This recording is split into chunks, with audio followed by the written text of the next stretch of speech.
నిన్న దమ్ము Sreeja big boss నుంచి ఎలిమినేట్ అవ్వడము ఎంతమంది కరెక్ట్ అనుకుంటున్నారు చెప్పండి. వాళ్ళకు నచ్చినట్టు ఎలిమినేట్ చేసుకుంటా వెళ్తున్నప్పుడు ఆడియన్స్ ఓటింగ్ ఎందుకండి నాకు అర్థం కాక అడుగుతా.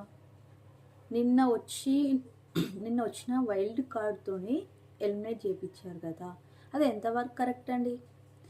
మన ఆడియన్స్ ఓటింగ్ బట్టి వాళ్ళు హౌస్లో ఉండాలా లేదా అనేది మనం డిసైడ్ చేస్తాము. కొత్త వచ్చిన వాళ్ళు ఎలా డిసైడ్ చేస్తారండి? అయినా బిగ్ బాస్ అలా ఎలా ఓకే చేశారు?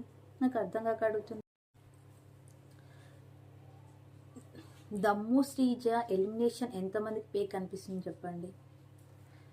అయినా కూడా నిన్న వచ్చి వాళ్ళకి నచ్చిన వాళ్ళని హౌస్లో ఉంచుతారు, నచ్చిన వాళ్ళని బయటకు పంపిస్తారు. అలాంటప్పుడు ఆడియన్స్ని ఓటేయమని ఎలా అడుగుతారు? నాకు అర్థం కాక అడుగుతాను. వాళ్ళకి నచ్చిన వాళ్ళని ఉంచుతారు ఎలాగో. అలాంటప్పుడు మనం ఓటేయడం ఎందుకు?